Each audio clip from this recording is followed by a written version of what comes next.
está aqui para abrir esse ciclo de entrevistas presenciais no nosso Bom Dia Feira. Depois dessa tempestade, desde que depois da tempestade sempre vem a bonança. E aqui está o secretário Marcelo Brito. Hoje a gente aqui, graças a Deus, mas menos preocupado, né? Continua com uma preocupação, mas menor, muito menor, né, do que nós tínhamos antes, inclusive no nosso relacionamento diário de trabalho. Bom dia, doutor Marcelo. Bom dia, meu caro Dilson Barbosa, bom dia, Fernando Moreira, bom dia, Ana Paula. Aqui vai um abraço também pro nosso querido Tiago, a Ronaldo, que trabalha lá conosco na secretaria, e aproveitando também um abraço ao Show. Há 2 dias atrás eu estava também no programa dele, mas aí foi por telefone, fazendo uma entrevista com eles. E um abraço também a todos os seus muitos ouvintes. É sempre uma satisfação estar aqui, ainda mais nesse momento especial, reabrindo essas entrevistas presenciais, já que durante quase 2 anos a gente fazia essas entrevistas sempre por telefone.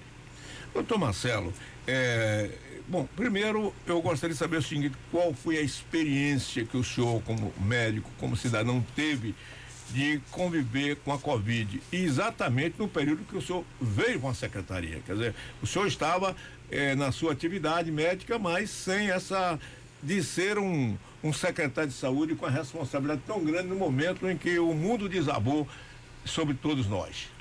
Isso é um fato. Eu diria que nossa geração, e aí já sua e talvez até de seus pais, talvez até de seus avós, nunca assistiram uma pandemia.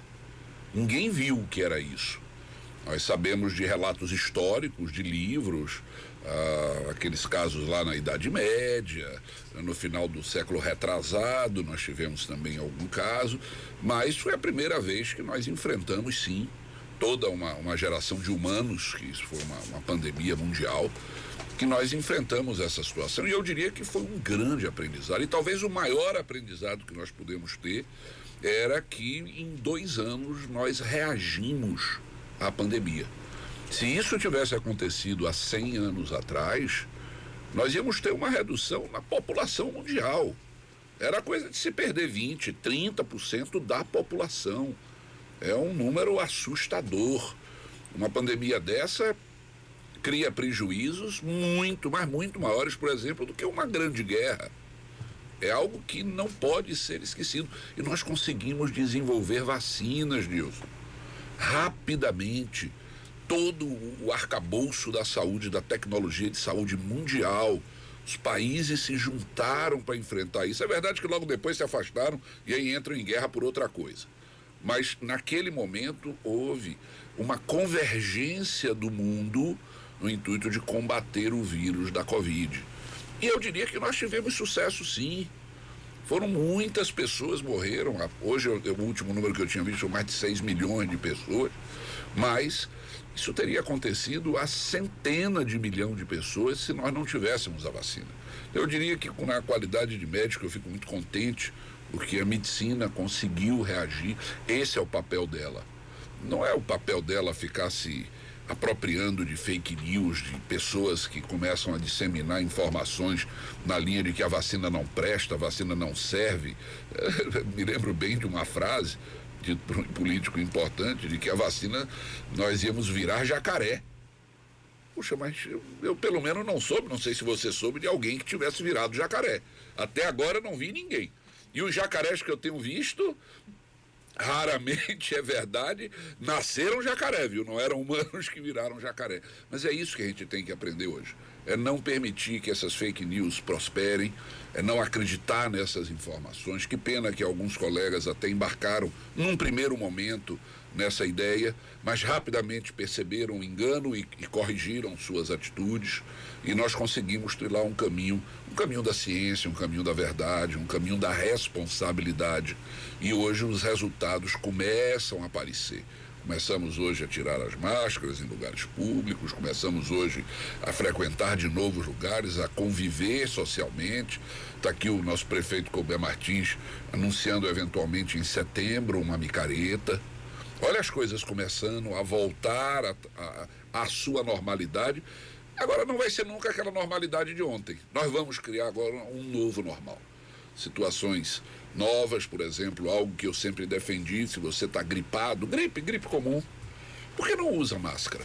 Você está disseminando o vírus para as outras pessoas. E as pessoas não sabem, mas gripe comum mata, principalmente idoso, pessoas com imunodeficiência. Então essas pessoas têm que começar a usar máscara sim. Está gripado, bote sua máscara. Você está protegendo o seu semelhante. Acho que isso é a grande lição como médico que nós podemos aprender de uma pandemia que ceifaram muitas e muitas vidas. A questão vai de educação. Eu falava aqui há dias atrás, eu ficava chamando os japoneses assim, aqui um monte de besta, todo mundo de máscara ali de manhã cedinho, os chineses. Quer dizer, eles estavam fazendo a coisa certa, eles se protegendo os outros, e a gente aqui achando que aquilo é uma coisa absurda. Porque eu via pela manhã na televisão, os japoneses, rapaz, que aquele povo usa máscara? Hoje a gente está entendendo.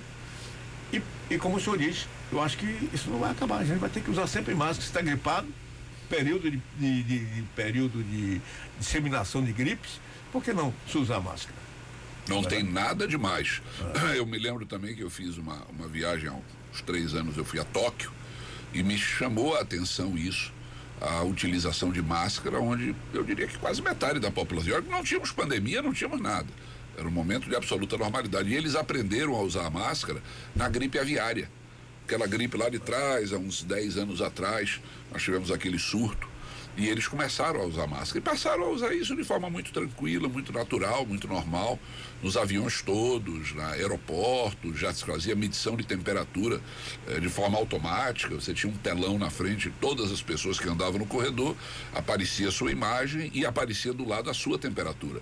De forma automática, não precisava ninguém encostar aquela pistolazinha de laser no seu braço para verificar a sua temperatura, não. Aquela tecnologia já estava disponível há anos atrás. Agora, o senhor acredita que vamos ter variantes? Por exemplo, nós tivemos 1, 2 variantes, sobretudo essa última, agora falou-se de uma outra mista. Vamos conviver com variantes? Sem sombra de dúvida. O vírus, e aí é um debate técnico se ele é ou não é um ser vivo. Eu talvez dissesse que sim, apesar de alguns colegas dizerem que não, e não há consenso científico sobre isso, mas ele reage. Não esqueça que no momento em que nós desenvolvemos vacina, desenvolvemos nossas defesas, para nós sobrevivermos, eles têm que perecer, eles têm que morrer. Nós matamos esses vírus. E, no entanto, ele não está contente com isso. Ele quer sobreviver também, e ele começa a criar formas de sobrevivência. É a mesma coisa com o vírus da gripe. Por que nós precisamos nos vacinar todos os anos? Porque o vírus ele vai sofrendo mutações naturais, mutações de reação para sobreviver. E dessa forma, nós temos que também ir alterando as nossas vacinas para ir acompanhando essas mutações. É a dinâmica da vida. Todos queremos sobreviver, nós incluídos. Bom, Feira de Santana, a gente pode considerar que dominou, nós temos casos zero, né? O Bárbara, hoje, a estatística hoje também, qual é o número hoje? Internamento zerado. Zerado, internamento, né? Quer dizer, Salvador, salvo melhor engano também, não tivemos nenhum índice de óbito nas últimas 24 horas, pelo menos ontem, 0 óbito em todo o estado da Bahia. E o senhor acredita que a gente chega a quanto tempo aproximadamente o senhor acredita que a gente tem condições de zerar tudo no Brasil? Pela estatística que estamos chegando aí. Eu não acredito que você tenha um zero absoluto. Eu acho que de tempos em tempos você vai ter um caso, vai ter outro. Você pode estar tendo algum caso hoje, por exemplo, que não foi detectado. E ele não aparece nas estatísticas porque as pessoas acreditaram que era uma outra patologia, que era um outro problema. Por exemplo, um acidente, um sujeito estava de Covid, mas ele terminou falecendo por acidente. Então você termina mascarando um pouco esses números. Eu acho que nós vamos passar a conviver, do mesmo jeito que a gripe mata, que algumas doenças eles levam sim a óbito, infecções, septicemias, tudo isso vai gerar óbito. Eu acho que a gente não vai zerar ele para sempre, não. Vão haver casos de tempos em tempos, isso vai acontecer. Ou seja, nós vamos ter também maior número de assintomáticos. Sem sombra de dúvida, isso já deve estar acontecendo, com certeza. Eu dei uma entrevista alguns meses atrás, onde ele dizia, não, mas será que essa variante vai chegar à Feira de Santana? Eu digo, eu não tenho dúvida que ela já chegou. Nós não tivemos a capacidade de identificar, mas que com certeza ela está aqui, tá, porque ela é muito rápida. Ela espalha-se com muita facilidade. Ainda bem que essa nova variante, ela tem uma virulência, ou seja, o vírus é um vírus mais fraco. Ele não tem a capacidade de matar como a cepa original tinha. Ou talvez a gente não tivesse essa defesa tão bem montada na época. É simples das pessoas entenderem. O vírus é um exército. Não é um vírus que antes de entrar não tem problema nenhum, você vai vencer ele fácil. É um grupo de vírus, é um exército de vírus.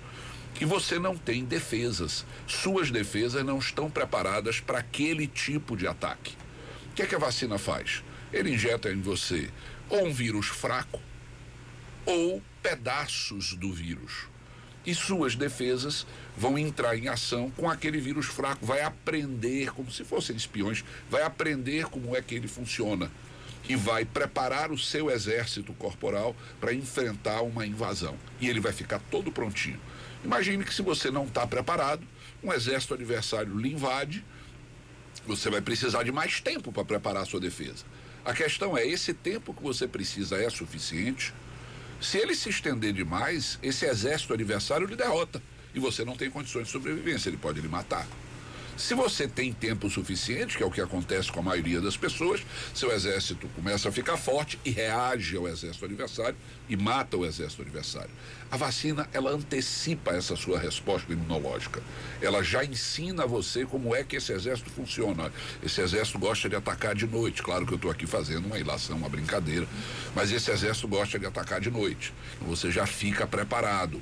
Então, seus exércitos já ficam preparados porque sabem que ele ataca de noite. Quando você não sabe nada sobre o adversário, você fica de mãos atadas, sem saber se ele ataca de dia, se ataca de noite, se ele ataca pelo ar, pela terra, pela água, enfim, qual é a tática de ataque dele. A vacina ensina a seu organismo qual é a tática do adversário. E você fica preparado para na hora que você recebe essa invasão, e provavelmente você vai receber, seu exército está prontinho para reagir a ele. Por que a renovação da vacina, Marcelo? Por que você tem que tomar uma nova dose? Porque com o passar do tempo, seus exércitos não sofrem ataque, ele começa a relaxar, ele começa a não se preocupar, ele começa a dispersar. E aí você entra com uma nova dose da vacina, o exército revigora-se novamente, fica pronto para uma invasão. É assim que funciona. Claro que eu estou aqui fazendo uma forma quase engraçada e didática para que as pessoas entendam, não vou entrar aqui em linguagem técnica, mas as pessoas conseguem compreender dessa forma. É um jogo de guerras, é um war, para quem gostava de jogar essa partida, e eu gostava muito. Então, é essa forma, é tática, estratégia, é forma de se defender. Nós estamos entrevistando o secretário de Saúde, doutor Marcelo Brito, presencialmente hoje aqui no nosso Bom Dia Feira. Quando a gente faz entrevista presencial, sol bonito, clareando aqui, é uma espécie assim de um momento marcante para a gente dizer que nós retomamos as nossas atividades normais. E estamos no oferecimento de Narciso Enxovais, Fabiano, um café especial para você, da Projeto Energia Solar. Manda aí um café especial para os engenheiros, a Newton Shampoo, e também para toda a equipe, para o IEP Laboratório, o laboratório IEP Kids, para a Papa Material de Construção, manda aí um café especial para Alfredo Pedra. Doutor Marcelo Brito, os hospitais foram, diríamos assim, nesse período de pandemia, a bola da vez. E nós tivemos investimentos hospitalares, os hospitais tiveram que, inclusive em Feira de Santana, criar hospitais de campanha. Foi preciso comprar muitos equipamentos, muitos produtos que, na verdade, a gente não costumava ter nos hospitais. Depois dessa pandemia, como é que o senhor acha que está ou vai ficar a rede hospitalar em termos de preparo de equipamentos? Olha, lentamente a gente começa a retomar a situação normal que tinha antes. Esses leitos que foram tão necessários naquela época, leitos bem especializados, leitos de intubação, porque era isso que as pessoas precisavam. A gente não tinha como reagir à infecção, mas eu tinha que dar ele tempo, fazendo analogia ao que eu acabei de dizer, eu tinha que dar tempo para que o organismo reagisse. E a pessoa começava a ter dificuldade de respirar e até chegava a óbito por causa dessa dificuldade. Então, você criou leitos especializados, equipamentos que iam fazer respiração artificial para substituir a respiração do paciente, dando a ele tempo de reagir, derrotar o exército adversário e recuperar a sua saúde. Hoje, o que é que vai acontecer? Esses leitos foram desativados, porque não tem sentido. Nós substituímos naquele momento um hospital de campanha que tinha uns 70 e tantos leitos, substituímos apenas por leitos de UTI no Hospital Dom Pedro de Alcântara, que permaneceram com uma taxa de ocupação relativamente baixa nesse período, e logo depois, quando percebemos de que os números de internação eram zero, e isso custava muito caro para a prefeitura, só com Dom Pedro de Alcântara, seriam 9 meses, o gasto ia bater algo em torno de 7 milhões de reais. Dos quais 4 e tanto, mais de 5 já foram pagos, faltando esses 3 meses ainda por indenização, 2 milhões e alguma coisa, e nesse momento a gente preferiu desativar esse leito porque não estavam sendo mais utilizados. E a medida se mostrou eficaz, se mostrou correta. Não tivemos mais nenhum problema, o hospital foi desativado, o leito de UTI Covid foi desativado e está tudo normal, ninguém está precisando desse leito e a gente pode agora redirecionar esse recurso para as outras patologias, como por exemplo para a vacinação, que nós estamos começando aqui agora. Hoje nós estamos com a campanha de vacinação de sarampo e influenza. E aí a gente volta para o outro assunto que é vacinas. Passamos 2 anos nos preocupando com Covid. E era importante, sim, mas nós esquecemos que todas as outras vacinas precisam ser tomadas também. As outras doenças não acabaram. A Covid não veio para substituir as outras doenças, ela veio para acrescentar as outras doenças. A poliomielite, paralisia infantil, que ninguém fala mais, estava erradicada no Brasil, está com ameaça de volta. E é uma vacinação tão simples, 3 gotinhas na língua, simples, bobo, rápido.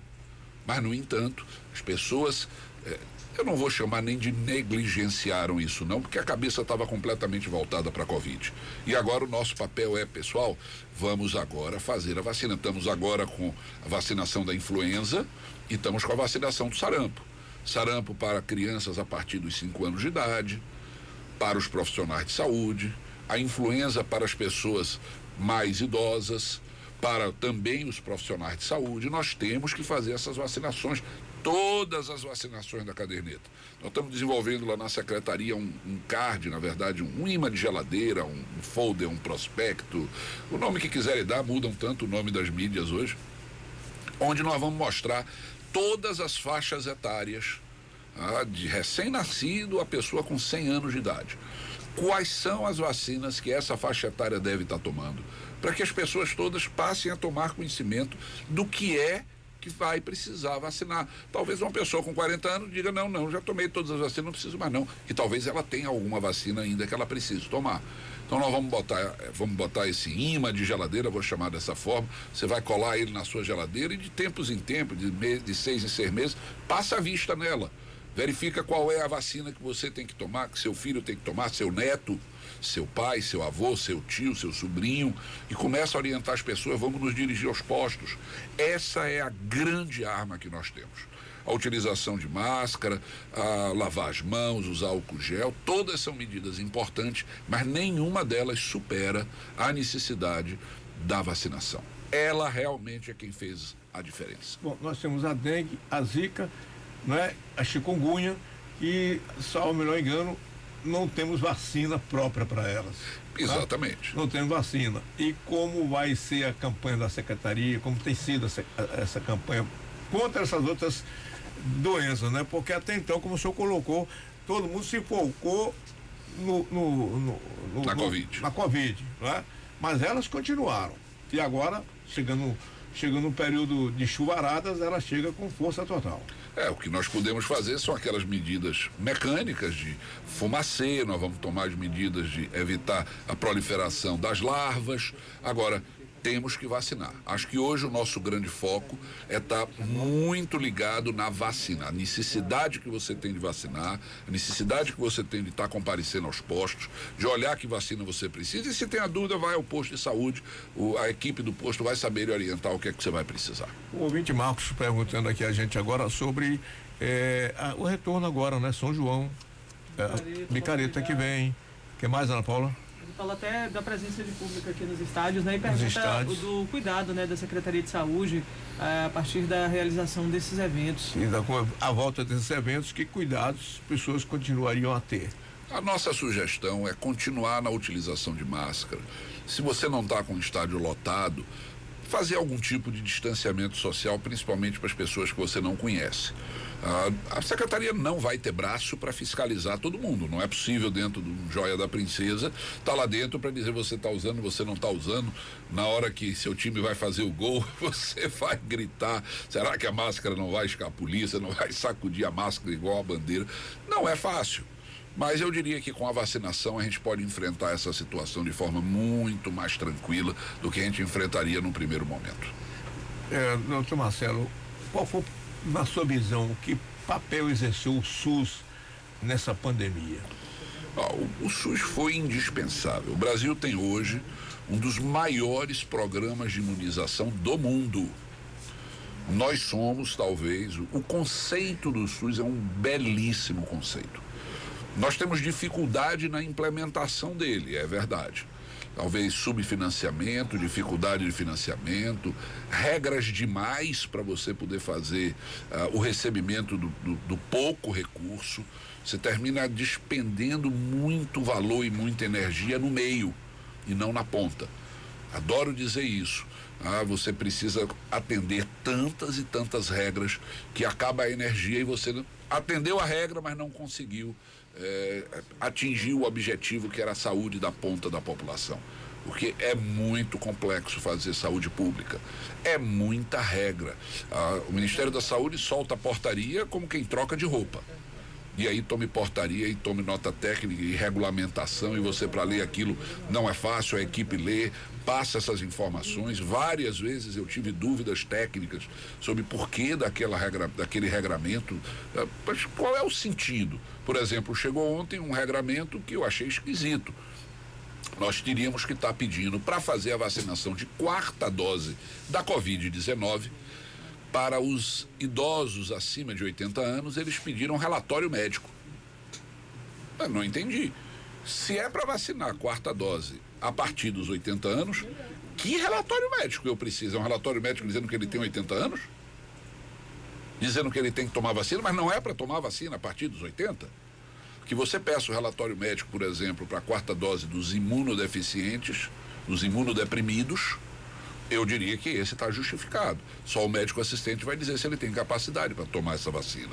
Mas por que eu preciso de um relatório? Essa regra não vai ser obedecida em feira.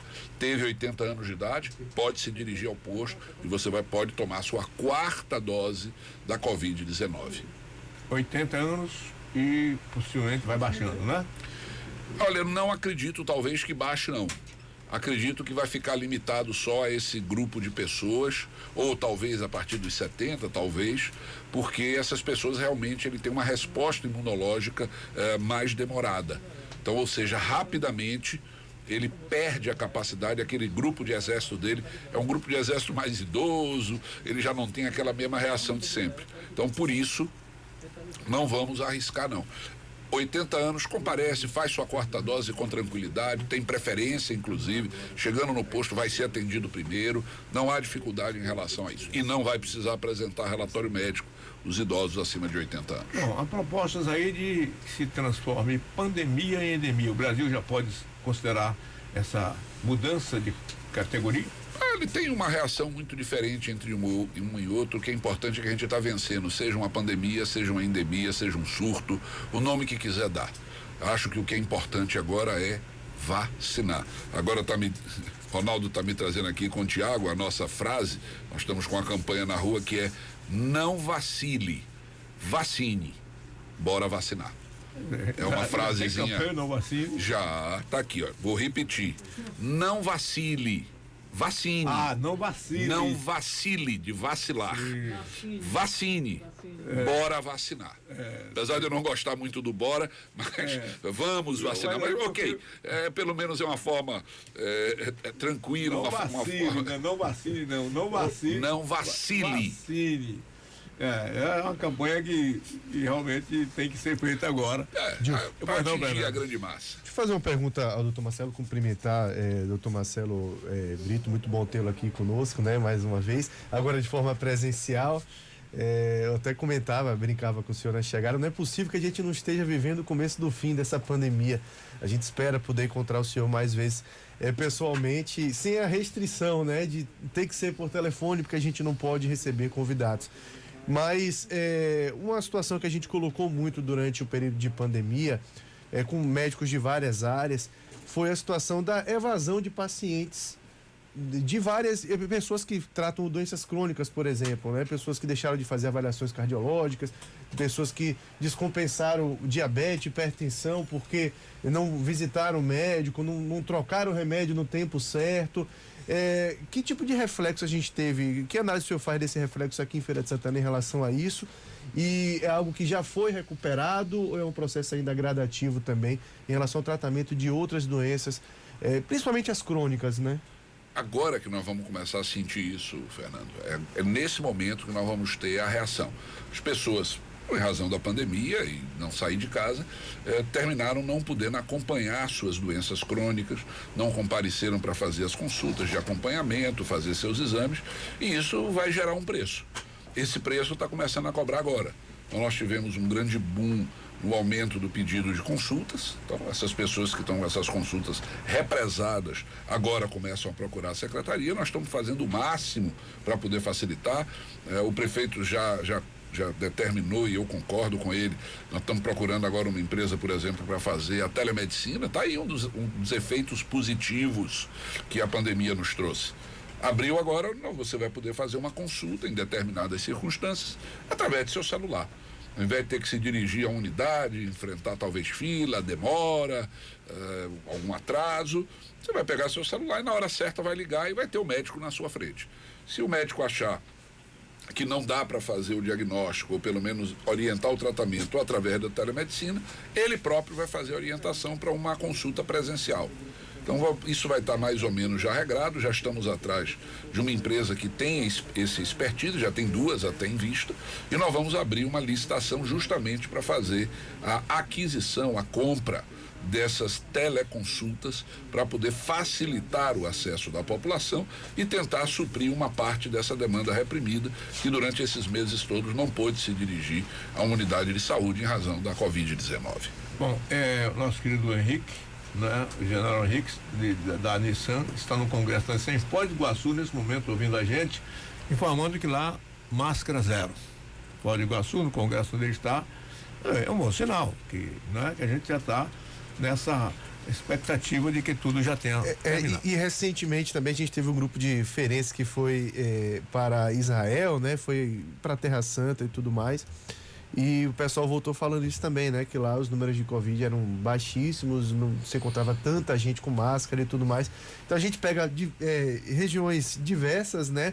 A gente fica até um pouco mais otimista em relação, né, ao nosso futuro. O nosso colega Miro Nascimento tem uma pergunta agora gravada para o doutor Marcelo. Um abraço, Ana Paula. Bom dia a todos. Saber do secretário Marcelo Brito, a 4ª dose em Feira de Santana, qual é a faixa etária que já se está praticando, né? E quais são as orientações. Perfeito, meu caro Miro, um abraço a você. Olha, a 4ª dose, chamada 2ª dose de reforço, ela está sendo aplicada para os idosos com 80 anos ou mais. Esses bastam se dirigir às unidades de vacinação apenas com o documento do SUS, a carteira do SUS, o CPF, documento de identidade e o cartão de vacinação, e se apresenta para fazer a vacinação e vai fazê-lo sem nenhuma dificuldade. E também os imunodeprimidos. Por que os imunodeprimidos? Porque eles têm uma resposta imunológica mais curta e você tem que estar sempre reativando esse exército dele para que ele continue sempre numa linha de ponta. Esses independente de idade. E esses também é o único caso que nós vamos precisar sim de uma autorização médica, de um relatório, de uma indicação dizendo que ele pode tomar essa vacina. Esse relatório, inclusive, deverá ficar retido na própria unidade de saúde para fazer a comprovação. Então, somente esses dois casos, acima de 80 anos e imunodeprimidos, independente da faixa etária, esses com necessidade de relatório médico. Doutor Marcelo, a rede municipal, como é que está o preparo dela para essa campanha de vacinação de sarampo e gripe? Nós estamos fazendo uma opção nesse momento de não mais abrir grandes unidades de vacinação, como tivemos no passado na UFES, com o pessoal de lá do Shopping Popular, com a universidade particular. Nós optamos agora por ficar em todas as unidades de saúde, quase 130 unidades, vacinando. É uma forma que nós temos de aproximar a vacina do cidadão, quer seja do local de trabalho, do local de residência, do local de algum parente, enfim, para facilitar esse acesso. A ideia é exatamente permitir que a pessoa não perca muito tempo para fazer sua vacina. Ele se dirigia àquelas grandes unidades de vacinação e realmente ia pegar grandes filas, não tinha outra forma de fazer isso. Mas, dessa forma, é que nós vamos tratar a partir desse momento, orientando para que as pessoas procurem. São muitas unidades de saúde, eventualmente alguma pode ficar mais cheia, a gente verifica qual atitude adotar, fazer um reforço da equipe, enfim, nós vamos desenvolvendo a estratégia à medida da necessidade. Doutor Marcelo, nós queremos lhe agradecer. Eu sempre falei aqui pela sua disponibilidade de se ouvir, das explicações, porque realmente eu sei que em determinado momento cansa, eu sei o que é isso, né? Você está numa situação de enfrentamento de uma doença terrível, a imprensa, a mídia toda hora buscando informações, mas o senhor sempre foi uma pessoa muito tranquila para atender a todos nós da imprensa. Então, fica aqui um agradecimento todo especial do nosso Bom Dia Feira, a Ana Paula, que sempre tem esse contato com o senhor mais direto, mas a gente também com aquele objetivo de atender a população, porque a necessidade da população geralmente bate nas rádios. Feira de Santana tem um fator interessante, o rádio aqui em Feira, as pessoas reclamam, não vão na delegacia fazer uma queixa, um boletim, muitas vezes não, vamos lá numa unidade de saúde, a fila está longa, ela vem para o rádio para a gente resolver o problema. Na verdade, o rádio passou a ser uma espécie de resolvedor de problemas. Como a gente não resolve os problemas que resolve as autoridades, eu costumo dizer aos meus colegas, olha, nós não somos delegado de polícia, nós não somos médicos, não somos advogados, não somos juiz, promotor, desembargador, governador, prefeito, presidente da República.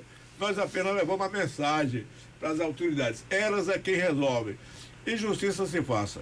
O senhor chegou numa boa hora para um momento difícil que Feira de Santana que teve com respeito aos seus antecessores, mas a disponibilidade de informar. Isso talvez tenha sido o grande diferencial de Feira de Santana em relação aos outros municípios. Eu acredito que uma das funções de uma autoridade pública é estar sim exposta à mídia, porque eu tenho que dar satisfações do que eu faço. Eu estou secretário, não sou secretário, eu sou médico. Eu estou secretário, enquanto aqui estiver, eu tenho a obrigação de prestar satisfação à população. Eu não vou conseguir estar com a população inteira e eu sei que através da rádio eu atinjo a maior parte dela. E ao contrário até do que você falou, vocês são inclusive um balizador do meu trabalho. As pessoas sabem disso, eu normalmente quase todos os dias, eu saio de casa muito cedo, antes das vezes das 7 horas, e me dirijo a 1, 2, 3 unidades de saúde. Não adianta eu chegar na secretaria às 7 horas que não tem ninguém ainda. Então eu pego o carro e me dirijo com o Tiago, com o Ronaldo e vou procurar e vou para uma unidade. E não é incomum, como eu recebo o clipping de você, não consigo ouvir todas as rádios todos os dias, não é possível fazer isso.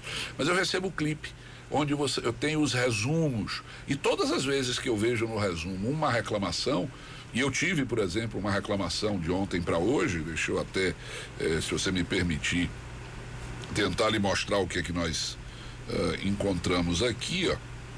E eu tive uma reclamação de que falta médico no posto de saúde do quilômetro 13. Algum ouvinte entrou.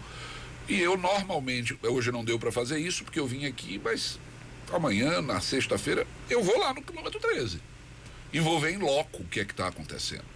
E eu diria que na maior parte das vezes que eu vou, as reclamações são procedentes.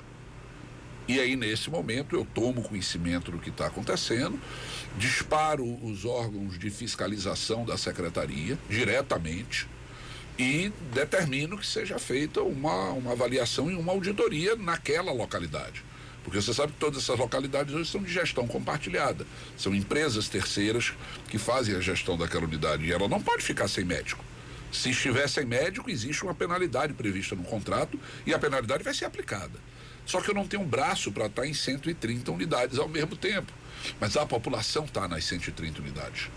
Então, o que eu sempre peço às pessoas é, faça sim sua reclamação, leve para a rádio, leve para quem você confia, mas pelo menos não deixe de fazer o aviso à ouvidoria da secretaria. A secretaria tem uma ouvidoria que funciona e funciona bem lá com Jaciara. E liga para lá, porque pelo menos na hora que ela toma conhecimento, ela pode disparar a equipe de auditoria na mesma hora. E eu só vou tomar conhecimento desse fato à noite, que é quando eu recebo todo o resumo do dia. E aí só no dia seguinte eu vou reagir e talvez a gente não consiga pegar a deficiência. Então, faz a reclamação com Jaciara. Deixa eu ver se eu tenho aqui, inclusive, o telefone da ouvidoria, de forma que a gente possa até anunciar isso aqui para vocês, aproveitando, desculpe a demora, mas eu consigo dessa forma ser rápido. Tá aqui o número da ouvidoria. É o 3612-6636. Tá aqui o número, o Ronaldo tá aqui já me ajudando também. Repetindo, Feira de Santana, 3612-6636. Pode procurar a Jaciara. É a chefe hoje da ouvidoria. Ela recebe a denúncia na hora, você pode fazer a denúncia lá dentro da unidade mesmo. E não é incomum, eu já assisti essa cena, onde a pessoa foi maltratada, teve algum problema na unidade, e Jaciara, na mesma hora que recebeu a ligação, pegou o telefone dela, ligou para a chefe da unidade e disse, olha, você está com uma pessoa aí na sua frente, na sua recepção, está acontecendo isso que ela está me narrando, eu quero uma posição agora. E a chefe da unidade teve que sair, atender a pessoa, apurar e minutos depois dar retorno à Jaciara. Porque se ela não fizer isso, aí o secretário é quem vai entrar no circuito. Então, isso funciona.